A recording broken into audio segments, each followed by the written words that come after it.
প্রিয় চতুর্থ শ্রেণীর শিক্ষার্থীরা, আশা করছি তোমরা সকলে অনেক অনেক ভালো আছো।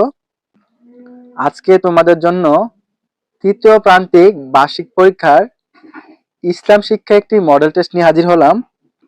আশা করছি ভিডিওটি তোমরা না টেনে সম্পূর্ণ দেখবে। তো চলো আজকে ভিডিওটি শুরু করি। তোমরা কে কোথা থেকে ভিডিওটি দেখছো তা অবশ্যই কমেন্ট করে জানিয়ে দিবে।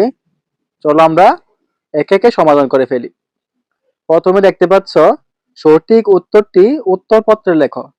তার মানে এগুলো সঠিকটি যেটা ওইটা উত্তরপত্রে লিখতে হবে। জাস্ট তোমরা এক দিয়ে উত্তর দিয়ে যেটা উত্তর হয় ওইটা লিখে ফেলবে।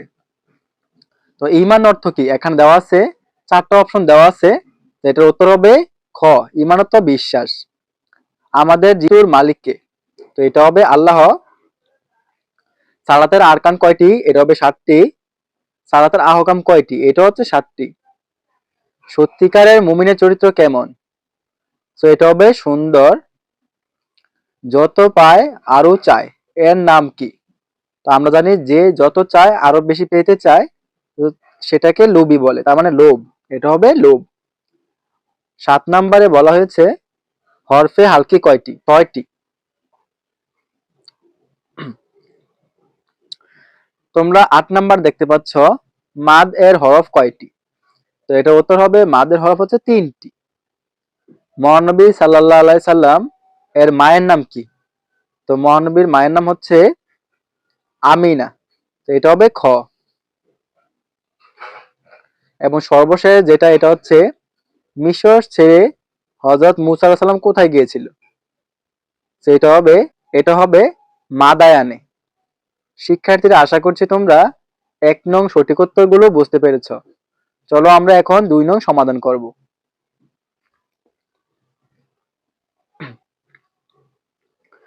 শিক্ষার্থীরা 2 নং এ দেখতে পাচ্ছ সঠিক শব্দ দিয়ে শূন্যস্থান পূরণ করো এবং উত্তরপত্রে লেখো। তার মানে এখানে যে সঠিক খালিঘরগুলো দেখতে পাচ্ছ, খালিঘরগুলো পূরণ করতে হবে। চলো আমরা একে একে পূরণ করে ফেলি। প্রথমে বলা আছে যার ঈমান আছে তাকে বলে, আমরা জানি যার ঈমান আছে তাকে বলে মুমিন। তো এখানে হবে 1 নম্বর উত্তর হবে মুমিন। 1 নম্বর উত্তর হবে মুমিন। ক্ষয়ে বলা হয়েছে তকদির মানে ঢেস। আমরা জানি তকদির মানে হচ্ছে ভাগ্য। তোমরা বানানটা দেখে নাও। তকদির মানে হচ্ছে ভাগ্য। 3 নাম্বার দেখতে পাচ্ছ মন্দ স্বভাব ও খারাপ চরিত্রকে ঢেস চরিত্র বলে।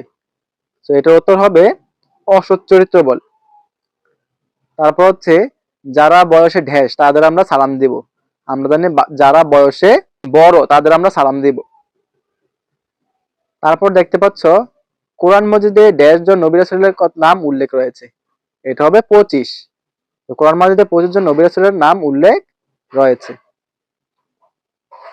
শিক্ষার্থীরা, আশা করছি তোমরা 2 নংটি বুঝতে পেরেছ। চলো 3 নং সমাধানে চলে যাই। 3 নং এ দেখতে পাচ্ছ শুদ্ধ অশুদ্ধ নির্ণয় করে উত্তরপত্রে লেখো। তো যেটা ভুল হবে এটা হবে অশুদ্ধ, আর যেটা সঠিক এটা হবে শুদ্ধ। চলো আমরা এটা সমাধান করি। ইসলামের মূল কথাই হলো ঈমান। তো এটা হচ্ছে শুদ্ধ, তার মানে এটা সঠিক। ইবাদত অর্থ গোলামি করা, তার মানে এটা হচ্ছে শুদ্ধ, এটা বেশ সঠিক। মানুষের স্বভাব ও চরিত্রকে আরবিতে আখলাক বলে, তার মানে এটাও শুদ্ধ। কোরআন মজিদ আল্লাহর কালাম, এটাও শুদ্ধ। মহানবী সাল্লাল্লাহু আলাইহি সাল্লাম আদর্শ, তার মানে এখানে সবগুলি হচ্ছে শুদ্ধ। এখানে সবগুলি শুদ্ধ হবে। তারপর তোমরা দেখতে পাচ্ছ 4 নং সমাধান চলে আসলাম। 4 নং এ দেখতে পাচ্ছ এখানে দেওয়া আছে ইসলামের মূল কথাই হলো, এটা হবে ঈমান। ওযু ছাড়া সালাত, আমরা জানি ওযু ছাড়া সালাত আদায় হয় না। আব্বা আম্মার সাথে উত্তম ব্যবহার করো। সালাতে কোরআন মজিদ, এটা হবে তিলাওয়াত করা ফরজ। এবং মহানবী সাল্লাল্লাহু আলাইহি সাল্লাম ছিলেন দয়ার উজ্জ্বল আদর্শ। শিক্ষার্থীরা, আশা করছি তোমরা এটি বুঝতে পেরেছ। চলো তারপরে সমাধানে চলে যাই। 5 নং এ দেখতে পাচ্ছ এখানে যে কোনো 5টি উত্তরের কথা বলা হয়েছে, তোমরা লিখতে হবে। এখানে তোমরা অনেকগুলো প্রশ্ন দেখতে পাচ্ছ। এখান থেকে তোমরা যে কোনো 5টির উত্তর লিখতে হবে। যেমন আমাদের সৃষ্টিকর্তা সম্পর্কে 4টি বাক্য লেখো। ইমানে মুজমাল অর্থ সহ বাংলায় লেখো। ইবাদত সম্পর্কে নবীদের শিক্ষার সার কথা লেখো। নিয়মিত জুমার সালাত আদায় কেন করব? 4টি বাক্য লেখো। আব্বা আমার জন্য কর্মযোগ্য দোয়াটি অর্থসহ লেখো। আরবি বর্ণমালা কয়টি? কি বোঝায়? এবং হযরত মুহাম্মদ সাল্লাল্লাহু আলাইহি সাল্লামের জন্ম বংশ পরিচয় সংক্ষেপে লেখো। তোমরা তোমাদের বইয়ের মধ্যে পেয়ে যাবে, অথবা তোমরা গাইডের সাহায্য নিতে পারো। এগুলো গাইড থেকে বাইর করে লিখে ফেলবে। এবং সর্বশেষ যে নংটা দেখতে পাচ্ছ, এটা হচ্ছে বর্ণনামূলক প্রশ্ন। তোমরা এখান থেকে যে কোনো 5টির উত্তর দিতে হবে। তো এখানে 8টি প্রশ্ন দেওয়া আছে, 7টি থেকে যে কোনো 5টির উত্তর লিখতে হবে। তো প্রথমে দেওয়া আছে, একজন মুসলমান হিসেবে আমাদের কোন বিষয়গুলো বিশুদ্ধ হওয়া প্রয়োজন? কালিমে শাহাদাত অর্থ লেখো। কালিমে শাহাদাত দ্বারা সাক্ষ্য দেওয়া হয়। কিসের সাক্ষ্য দেওয়া হয়? কালিমা শাহাদাতের প্রথম অংশ দ্বারা আমরা কয়টি বিষয়ে সাক্ষ্য দিই?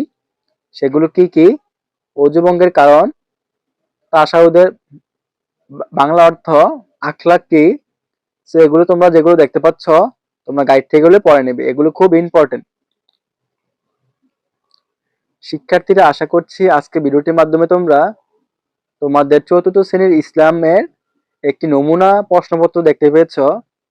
তো আশা করছি ভিডিওটি তোমাদের কাছে খুবই ভালো লেগেছে। যদি ভিডিওটি ভালো লাগে তাহলে অবশ্যই চ্যানেলটি সাবস্ক্রাইব করবে। তো আজকের মতো এই পর্যন্তই। সকলে ভালো থাকবে। আল্লাহ হাফিজ।